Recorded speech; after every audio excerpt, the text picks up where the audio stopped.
Hello दोस्तों, नमस्कार। स्वागत है आप सभी का एजुकेशन मंत्रा में।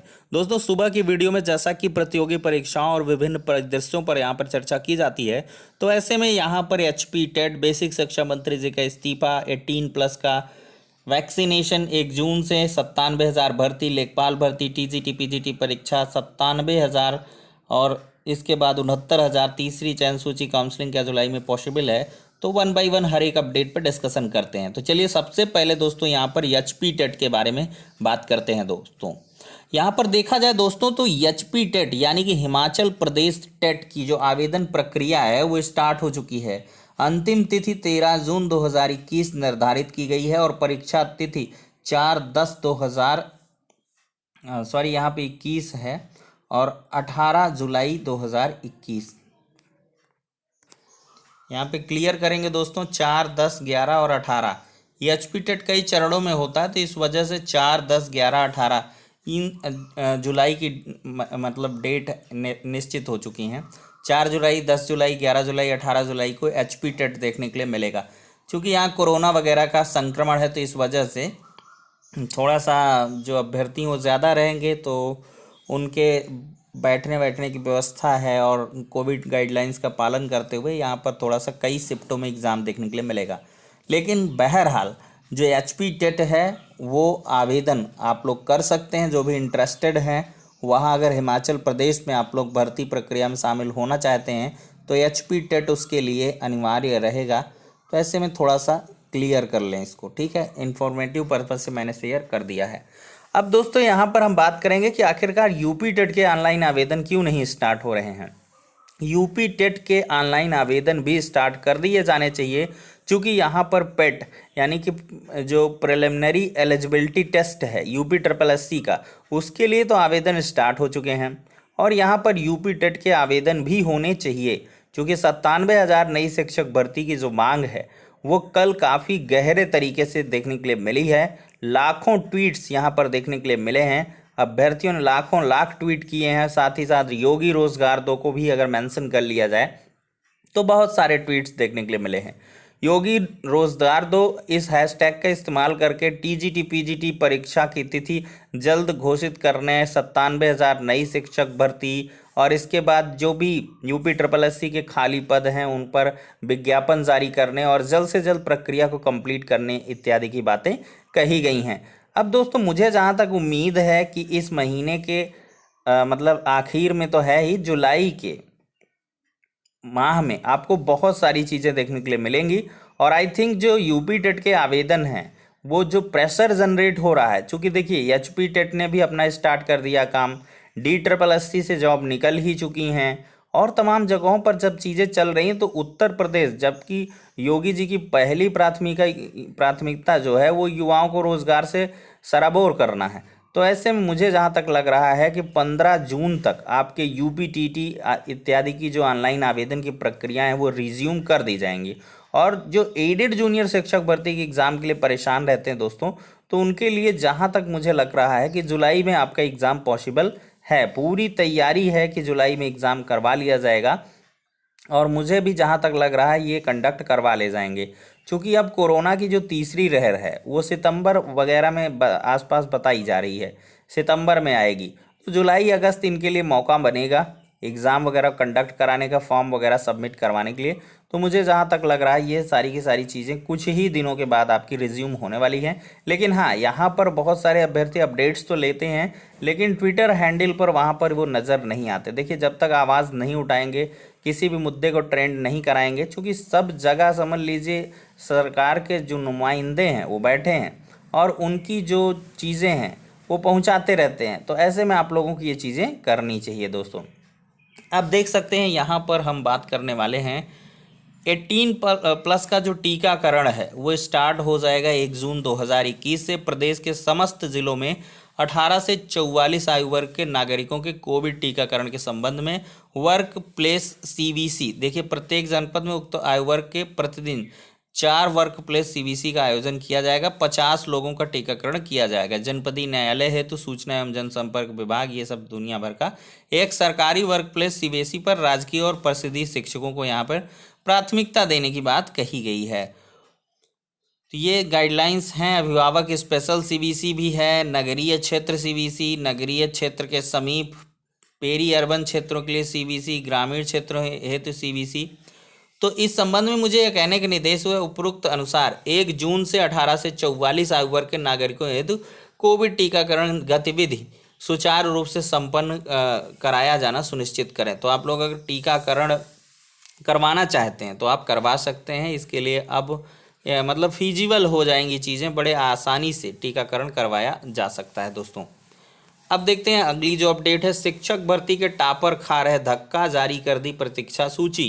देखिए, प्रदेश भर के 4,500 से अधिक सहायता प्राप्त माध्यमिक विद्यालयों में प्रशिक्षक स्नातक टीजीटी और पीजीटी 2016 के टॉपर धक्का खा रहे हैं। उत्तर प्रदेश माध्यमिक शिक्षा सेवा चयन बोर्ड ने रिक्त पदों को भरने के लिए प्रतीक्षा सूची जारी कर दी है। समायोजन के लिए स्कूल प्रबंधक, डीआईओएस कार्यालय, शिक्षा निदेशालय से लेकर चयन बोर्ड तक महीनों से धक्का खा रहे 100 से अधिक चयनित शिक्षकों का कहना है कि जिले में पद खाली हैं तो पहले मुख्य सूची में चयनित उन शिक्षकों को मौका मिलना चाहिए, लेकिन उनके विषय में संवेदनशील तरीके से विचार करने की बजाय चयन बोर्ड ने रिक्त पदों पर पद स्थापन के लिए प्रतीक्षा सूची जारी कर दी है, जो उनके साथ नाइंसाफी हैं। तो देख सकते हैं दोस्तों, बड़ी अनियमितता। वहीं पर बेसिक शिक्षा मंत्री को तत्काल बर्खास्त करें, और यहाँ पर जो इस्तीफा देने की मांग भी है वो की जा रही है। संजय सिंह कहते हैं, ईडब्ल्यूएस कोटे से नौकरी पाने वाले बेसिक शिक्षा राज्य मंत्री सतीश चंद्र द्विवेदी के भाई इस्तीफा देने के बाद भी आम आदमी पार्टी के मंत्री इस्तीफे पर अड़ी है। पार्टी के प्रदेश प्रभारी और सांसद संजय सिंह ने मुख्यमंत्री से तत्काल बेसिक शिक्षा मंत्री को बर्खास्त करने की मांग की है। साथ ही उन्होंने मंत्री के भाई को नौकरी दिलवाने के लिए फर्जीवाड़ा करने के साथ ही करोड़ों रुपए की जमीन खरीदने का भी आरोप लगाया है। आप सांसद ने कहा कि जल्द ही बेसिक शिक्षा मंत्री के खिलाफ लोकायुक्त के यहां से शिकायत दर्ज कराई जाएगी। आप सांसद ने बुधवार को पत्रकारों से बातचीत में कहा कि भाई का इस्तीफा देना काफ़ी नहीं है, जिसके लिए यह फर्जीवाड़ा कराया उसे इस्तीफा देना चाहिए, जिसने यह फर्जीवाड़ा कराया है। उन्होंने कहा कि असल गुनाहगार तो मंत्री है, जिन्होंने अपना प्रभाव दिखाकर यह फर्जीवाड़ा कराया और गलत ईडब्ल्यूएस सर्टिफिकेट के आधार पर भाई को नौकरी दिलाई। आप सांसद ने कहा कि जल्द ही वह मंत्री द्वारा किए गए भ्रष्टाचार को सामने लाएंगे। सर्टिफिकेट बनवाने से लेकर भाई को नौकरी दिलवाने तक मामला उजागर किया जाएगा। वहीं पर देखा जाए तो चयनित 23 खंड शिक्षा अधिकारियों को नियुक्ति का आदेश दे दिया गया है। उत्तर प्रदेश लोक सेवा आयोग से चयनित 23 खंड शिक्षा अधिकारियों का नियुक्ति आदेश जारी हो गया। उन्हें रिक्त पदों के अनुसार अलग अलग जिला आवंटित किया गया है। सभी को 15 दिन में कार्यभार ग्रहण करने का आदेश हुआ है। तय समय सीमा में कार्यभार जो ग्रहण नहीं करेंगे उनकी नियुक्ति निरस्त कर दी जाएगी। देखिए, परीक्षा पैटर्न और समय को लेकर राज्य असहज महसूस कर रहे हैं। 30 मई तक स्थिति हो सकती है स्पष्ट। विशेषज्ञों की टीम भी गठित कर रहे हैं राज्य। छात्र भी जल्द से जल्द चाहते हैं समाधान। इंटर की परीक्षा राज्यों ने केंद्र के समक्ष रखी राय। सुझावों और अध्ययन का कर रहा केंद्र सुझावों का अध्ययन कर रहा केंद्र। ज़्यादातर राज्य पुराने रुख पर कायम है। अब देखते हैं दोस्तों यहाँ पर क्या कुछ होने वाला है। यहाँ पर शिक्षा मंत्रालय की घोषणा के बाद तुरंत जारी होगा आदेश, और इंटर की परीक्षा भी एक प्रोमिनेंट फैक्टर है पूरे उत्तर प्रदेश के अंदर। यूपी बोर्ड की परीक्षाएं कैसे करवाई जाएं, किस प्रकार से करवाई जाएं, इसका अभी भी समाधान नहीं हो पाया है। वहीं पर देखा जाए तो कोरोना की तीसरी लहर के नियंत्रित होने तक परिषदीय स्कूलों में ऑनलाइन क्लासेज ही चलेंगी। प्रदेश में कोरोना संक्रमण की तीसरी लहर नियंत्रित होने तक 1 से 8 तक के स्कूलों में ऑनलाइन क्लास के जरिए ही पढ़ाई करने का विचार चल रहा है। कोरोना संक्रमण की तीसरी लहर बच्चों के लिए ज़्यादा खतरनाक होने की आशंका के चलते बेसिक शिक्षा विभाग में ऑनलाइन क्लास के विकल्प को ही जारी रखने की योजना बनाई गई है। विभाग के अधिकारी ने बताया कि जिस तरह से वैज्ञानिक और देश के प्रमुख चिकित्सा संस्थान कोरोना महामारी की तीसरी लहर जुलाई से सितंबर तक रहने और बच्चों के लिए ज़्यादा घातक होने की बात कर रहे हैं, उसके मद्देनजर स्कूलों को खोलना जोखिम भरा हो सकता है, और इस संबंध में चिकित्सा स्वास्थ्य विभाग से संपर्क किया जाएगा और मुख्यमंत्री से अनुमति ली जाएगी। अब दोस्तों यहाँ पर बात आ जाती है 69,000 शिक्षक भर्ती तीसरी चयन सूची के संबंध में। बहुत सारे अभ्यर्थी ये कह रहे हैं कि भाई अब जो तीसरी चयन सूची है वो जुलाई में ही जारी होगी। तो दोस्तों जुलाई अगस्त सितंबर जैसा यहाँ पे कोई खेला ही नहीं है, क्योंकि क्या है, ऑनलाइन क्लासेस ऑलरेडी जुलाई अगस्त सितंबर तक चलाने की यहाँ पर लगातार तैयारियाँ चल रही हैं, और आप लोगों ने आदेश भी देखा है।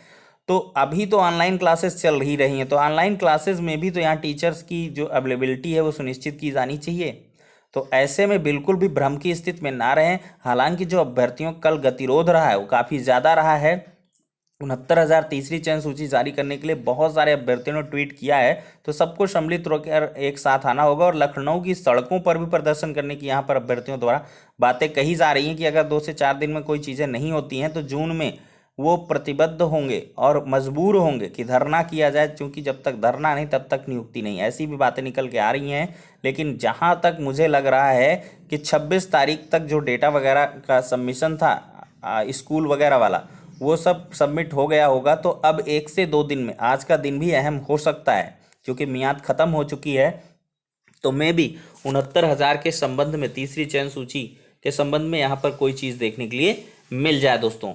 तो फिलहाल के लिए दोस्तों अगर देखा जाए तो असिस्टेंट टीचर सहित कई पदों पर आवेदन आप लोग कर सकते हैं। मैंने बताया भी था, दिल्ली अधीनस्थ सेवा चयन बोर्ड दिल्ली, मैंने सोचा रिमाइंड करा दूं, 7236 कुल पद हैं, 30 से 32 एज है। आवेदन की अंतिम तिथि 24 जून है। ऑनलाइन आवेदन कर सकते हैं। DSSB.delhi.gov.in पर जाएं।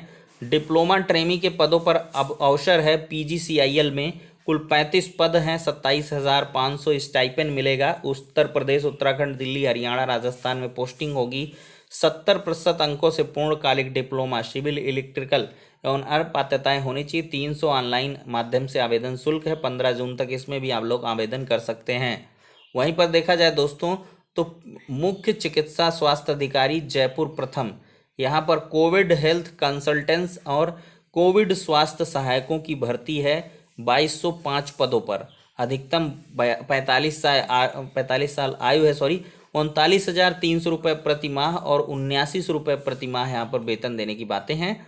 नियमानुसार निर्धारित है आवेदन शुल्क। पात्रताएं क्या हैं? MBBS व RMC से पंजीकृत, JNM, VSC नर्सिंग और RNC से पंजीकृत एवं अन्य पात्रताएं होनी चाहिए। 28 मई लास्ट डेट है, आप लोग कर सकते हैं। और वहीं पर पेट के लिए तो सब लोग भाई पेट का आवेदन करें, जो 69,000 वाले हों, 97,000 वाले, चाहे जॉन वाले हों, वो अगर जॉब नहीं है तो पेट जरूर दें, क्योंकि पेट आवश्यक है। आपको जीविकोपार्जन के लिए कोई एक जॉब तो चाहिए ही, सरकारी नौकरी चाहिए, सरकारी तमगा चाहिए, तो इसके लिए पेट पर आपको आवेदन करना है। और पेट आई थिंक मुझे लगता है कि 30 से 40-50 हज़ार तक ये जॉब का अपॉर्चुनिटी आपको प्रोवाइड करने वाला है। तो दोस्तों अब सारी की सारी अपडेट्स हो जाती हैं। नेक्स्ट वीडियो मिलते हैं, तब तक के लिए शुक्रिया, जय हिंद।